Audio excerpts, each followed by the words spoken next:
Welcome back to New City Networks. We want to share our most important core principle. This is a principle upon which everything else is based, and it's called trusting teens with leadership. It's actually one of the core values of New City Kids, and when we tell people about this core value, we have a picture. And it's a picture of dented mics. These microphones do not look happy. They have been used and they have been abused. And when you buy expensive equipment, it's almost an instinctive core principle that don't let other people who might mishandle the equipment touch it. You may not touch the mic unless you've been certified by 15 trainings. And I know that's our normal instinct, but at New City we do just the opposite. We hand the very expensive equipment to teenagers and to younger kids. And yes, occasionally they run and trip and fall and they're bam, the mic gets dented. Or they take the microphone cable and start doing Yahoo! But it's okay. We would rather have teenagers and young people have the experience of knowing these adults trust me with expensive things, and then the occasional, spilled drink on the floor or microphone that's dented, then the alternative, which is the adults are in charge, they know what's best, and we really aren't able to touch the important things, make the important decisions, lead the important things, or spend time with the kids ourselves. So right from the beginning, you adopt a mindset of including the teenagers in the decision making. And I want to explain that this does not mean that you let kids experience disaster. Okay, we're going to have a church service on Sunday. You guys plan the service. And then, how'd you do? Okay, it's 10 minutes of the service. We didn't do it. Trusting teens with leadership does not mean setting them up for failure. What it means is that you carefully bring them along and you equip them at every point with the skills they need to succeed in that endeavor.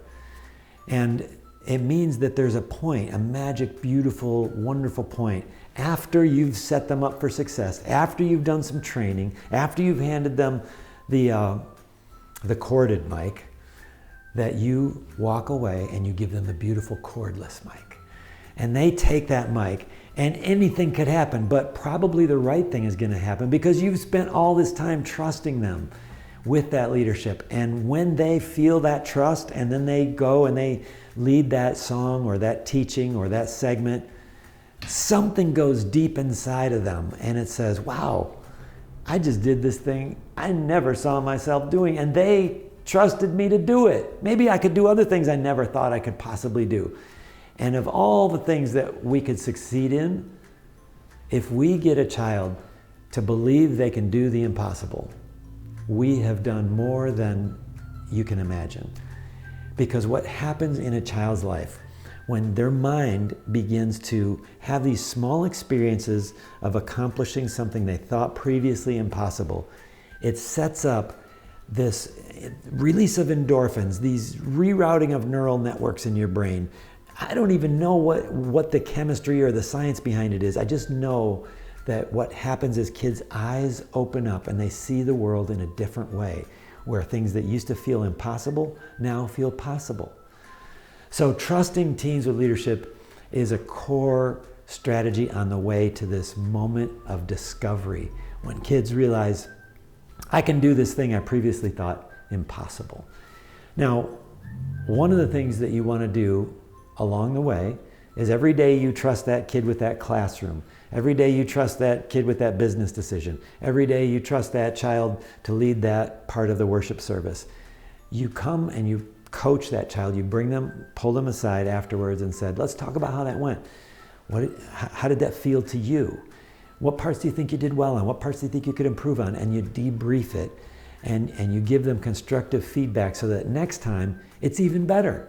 Of course, after a few months and years, you won't have any more dents on those microphones. And at a much younger age than in settings where only the best and most experienced get to touch the mics. So trusting teens with leadership means you're planning a retreat for the teens. Guess what? The teens help plan the retreat. You're planning a business development. Guess what? The teens can have input into the logo design. You're planning on putting on a concert this Christmas. Let the teens have input into the song selection, or into the way we're doing the song, or into this part of the song. At every stage and in every part of your organization, partially let the teens decide.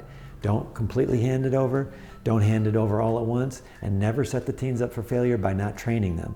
But include them in absolutely everything as part of your DNA.